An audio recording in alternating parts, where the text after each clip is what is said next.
Everyone, welcome back. So friends, आज हम बात करेंगे 11th स्टैंडर्ड की प्लांट फिजियोलॉजी के बारे में। जो चैप्टर हम डिस्कस करेंगे वो है chapter number 14, that is respiration in plants.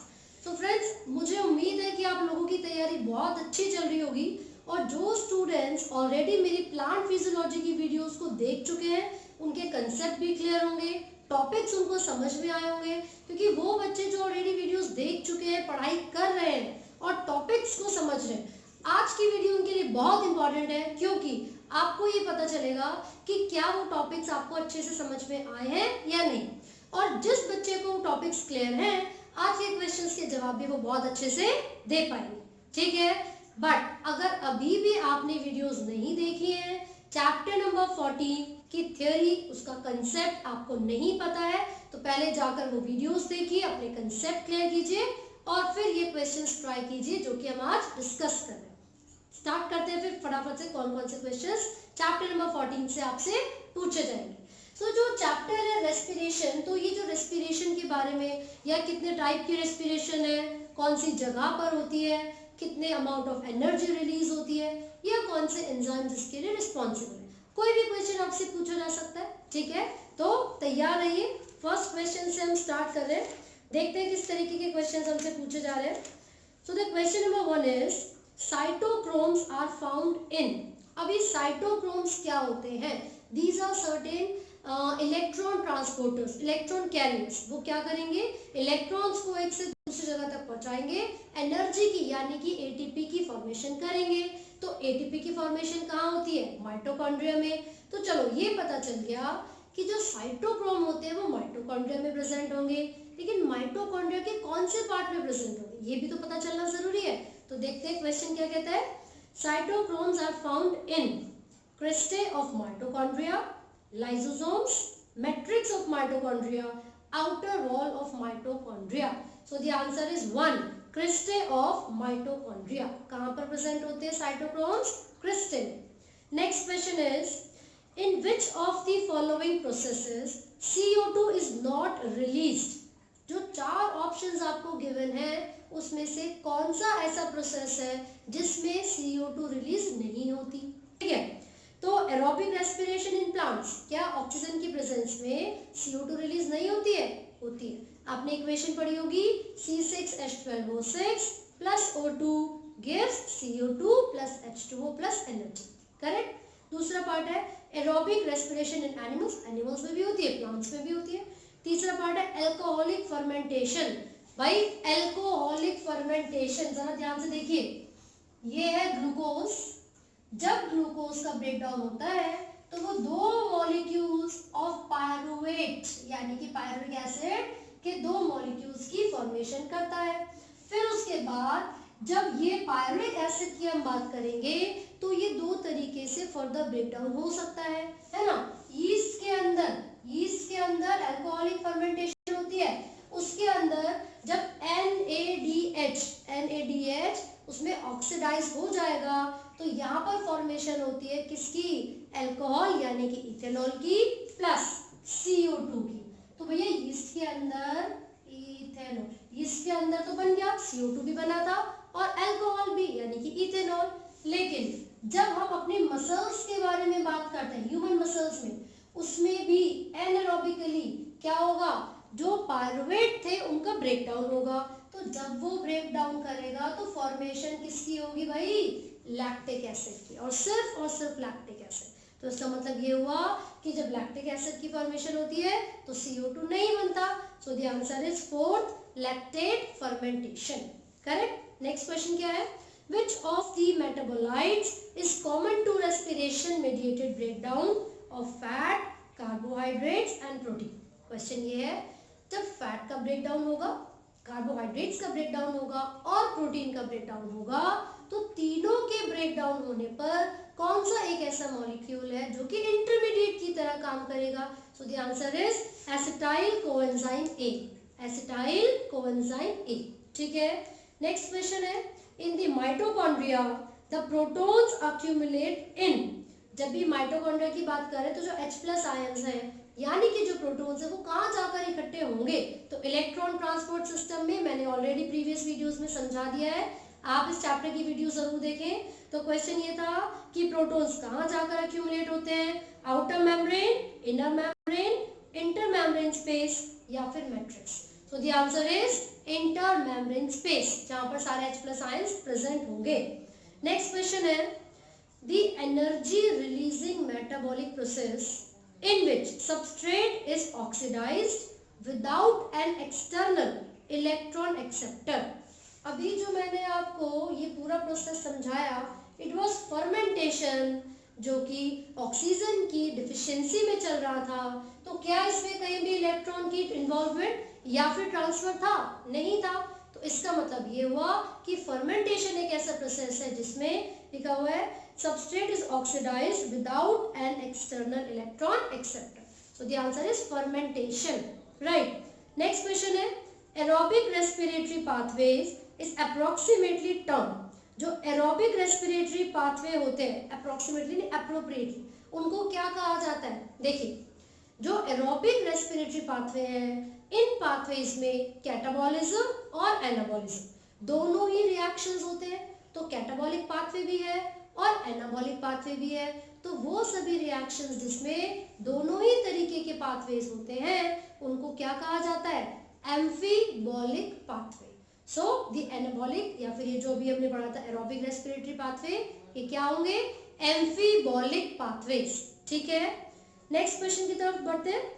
The overall goal of glycolysis, Krebs cycle and electron transport system is the formation of, क्यों कर रहे हैं हम ये ग्लाइकोलाइसिस? क्या होगा? फिर ये पायरुवेट माइटोकॉन्ड्रिया में जाता है, क्रेब्स साइकिल करेगा, है ना। फिर होता है electron transport system. So what is the need of these pathways? Step by step करते जा रहे हैं। जरूरत क्या है देखते हैं options. ATP in one large oxidation reaction, एक ही बारे में ATP प्रोड्यूस हो जाए, या फिर शुगर्स की फॉर्मेशन, या फिर न्यूक्लिक एसिड्स, या फिर ATP in small stepwise units। So this is the correct answer, fourth। ATP को धीरे धीरे करके रिलीज किया जाता है ताकि जो रिएक्शंस हैं उनके साथ साथ ही उसका इस्तेमाल हो। ये नहीं कि एक बार में बहुत सारी ATP बन गई और कंप्लीटली वो कंज्यूम भी हो जाए, ठीक है।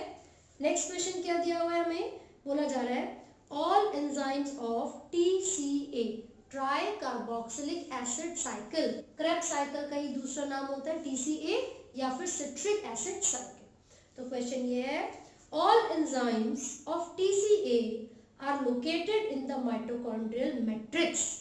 TCA के जितने भी एंजाइम्स हैं वो माइटोकॉन्ड्रियल मैट्रिक्स में प्रेजेंट है, लेकिन except one which is located in the inner mitochondrial membrane in eukaryotes. तो वो कौन सा एंजाइम है जो कि इनर माइटोकॉन्ड्रियल मेम्ब्रेन में है, जबकि सारे के सारे एंजाइम्स तो मैट्रिक्स में प्रेजेंट है, ठीक है। तो ऑप्शंस हैं isocitrate in dehydrogenase, malate dehydrogenase, succinate dehydrogenase, lactate dehydrogenase. तो आंसर इज 3, सक्सिनेट डिहाइड्रोजिनेस।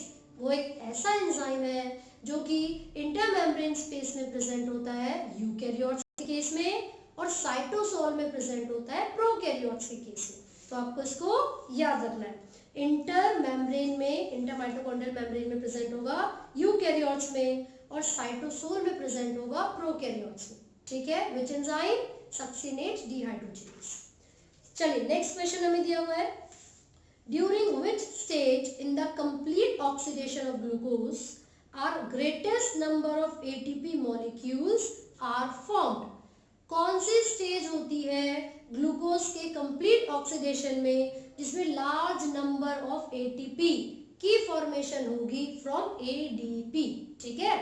तो ऑप्शंस है ग्लाइकोलाइसिस में, क्रेब्स साइकिल में, conversion of pyruvic acid to acetyl coenzyme A, या फिर इलेक्ट्रॉन ट्रांसपोर्ट चेन। तो the answer is electron transport chain. ETC में सबसे ज्यादा या फिर लार्ज नंबर ऑफ किसकी? ATP की फॉर्मेशन होती है, क्योंकि वहां पर ATP सिंथेज एंजाइम इन्वॉल्व है विच इज कॉम्प्लेक्स 5, ठीक है।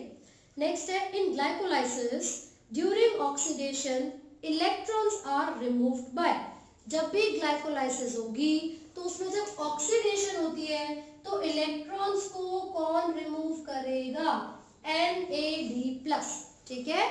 Electrons are removed by NAD+।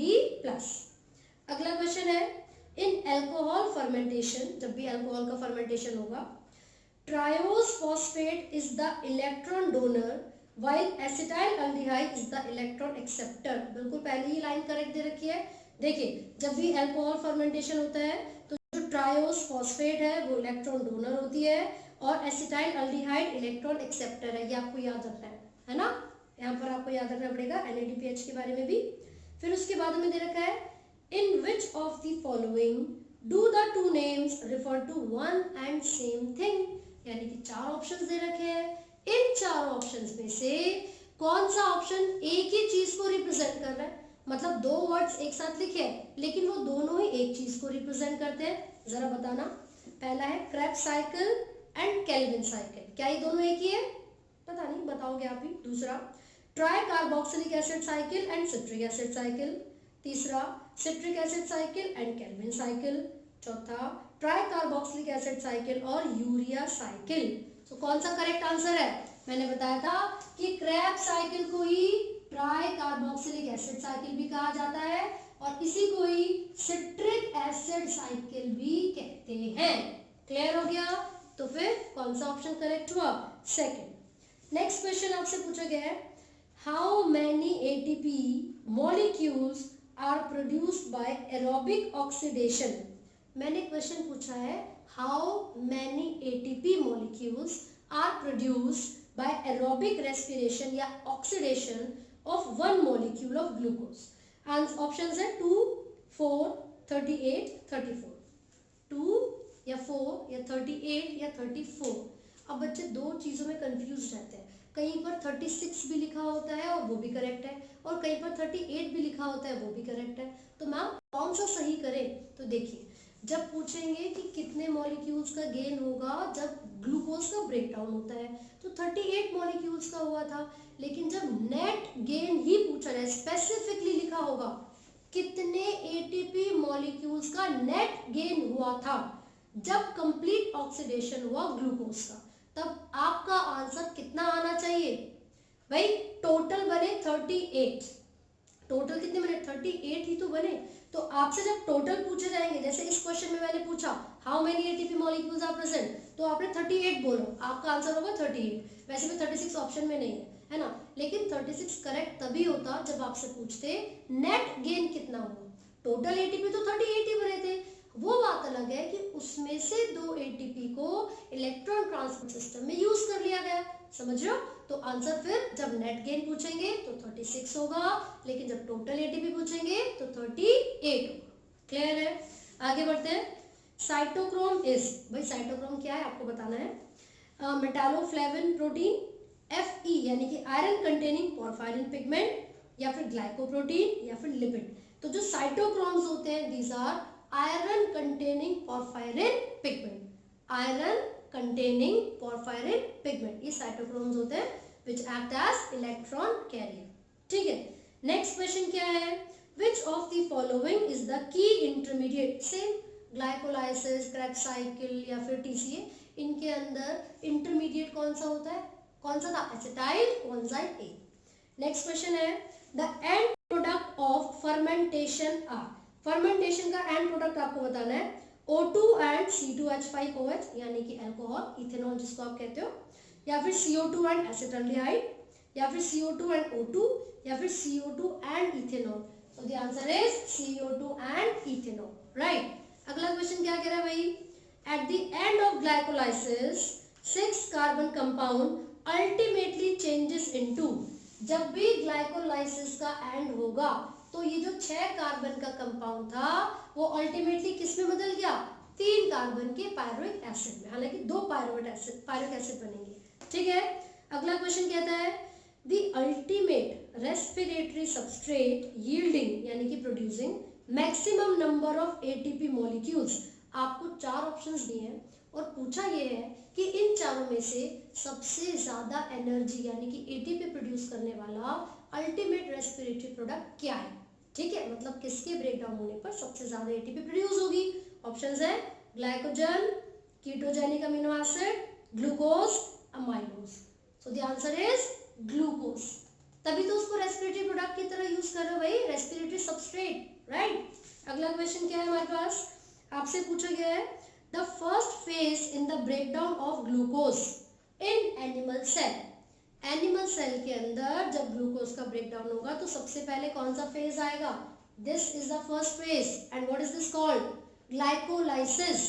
फिर यहाँ पर क्रेब्स साइकिल, फिर इलेक्ट्रॉन ट्रांसपोर्ट चेन या सिस्टम। अगला क्वेश्चन ये पूछा जा रहा है हमसे, प्लांट्स बट नॉट एनिमल्स, जरूर ध्यान से सुनिए, but not animals can convert fatty acids to sugars by a series of reactions called photosynthesis, Krebs cycle, glycolysis, glyoxylate cycle. So the answer is glyoxylate cycle. ये एक ऐसा cycle है जिसमें fatty acids को शुगर में बदल दिया जाता है, लेकिन सिर्फ प्लांट्स के अंदर, not in the case of animals. Right, next question की तरफ बढ़ते हैं फटाफट से। बोला जा रहा है end product of citric acid cycles are. जो सिट्रिक एसिड साइकिल है उसके लास्ट में हमें क्या मिलेगा? Citric acid, lactic acid, pyruvic acid, CO2 plus H2O। So the answer is 4। जब भी सिट्रिक एसिड साइकिल में ये पायरुवेट एंट्री लेगा तो CO2 और H2O के मॉलिक्यूल्स रिलीज होंगे। ठीक है, सो नेक्स्ट क्वेश्चन इज, आपको बताना है apparatus to measure rate of respiration and respiratory quotient is। वो कौन सा apparatus है जिसका यूज किया जाता है रेस्पिरेशन के रेट को या फिर रेस्पिरेटरी क्वेश्चन को मेजर करने के लिए? So the answer is respirometer. Respirometer. ठीक है, एक और क्वेश्चन देखते हैं फटाफट से, कौन सा है? Oxidative phosphorylation is production of. क्या होता है ऑक्सीडेटिव फॉस्फोराइलेशन? एटीपी की फॉर्मेशन होना। जब आप इलेक्ट्रॉन ट्रांसपोर्ट सिस्टम पढ़ोगे सो यू विल सी कि 5 कॉम्प्लेक्स वहां पर प्रेजेंट होते हैं और जो 5वां कॉम्प्लेक्स है वो एटीपी सिंथेज है, यानी कि एटीपी की फॉर्मेशन का प्रोसेस वो कंडक्ट करेगा, है ना, उसी को कहते हैं ऑक्सीडेटिव फॉस्फोराइलेशन। एक और क्वेश्चन देख रहे हैं हम, RQ यानी कि respiratory question is the ratio of CO2 produced to substrate consume, CO2 produced to O2 consumed, oxygen consumed to water produced, oxygen consumed to CO2 produced। क्या होता है इसका ratio? CO2 produced to oxygen consumed, यानी कि किसी भी reaction में कितनी CO2 रिलीज हुई है to the ratio of the oxygen consumed. ठीक है, एक और क्वेश्चन है यहाँ पर दिया हुआ which is The end products of aerobic respiration are। मैंने अभी आपको ग्लाइकोलाइसिस बताया, फिर आपको क्रेब्स साइकिल, फिर ETS। अब ये पूरा जो एंड प्रोडक्ट होगा इसके रेस्पिरेशन में वो क्या है? C6H12O6 in the presence of O2 breaks down to produce CO2, H2O and energy। तो यही तो हो गया फिर हमारे पास जो प्रोडक्ट आएगा, CO2, H2O and energy। Right, एक लास्ट क्वेश्चन है कि यहाँ पर हम देख रहे हैं फटाफट से, जो कि आपसे पूछा गया है। इसमें यहाँ पर दे रखा है end product of glycolysis is. Glycolysis का एंड प्रोडक्ट क्या है? अभी हमने देखा था पायरुविक एसिड, 2 मॉलिक्यूल्स बन जाते हैं पायरुविक एसिड के। So these are the questions from chapter number 14। In case अभी भी आपको किसी क्वेश्चन में कोई डाउट है या किसी टॉपिक में कोई डाउट है तो आप कमेंट कर सकते हो और हमसे पूछ सकते हैं। ठीक है, अपनी तैयारी करते रहिए and do not forget to like, share and subscribe. Thank you.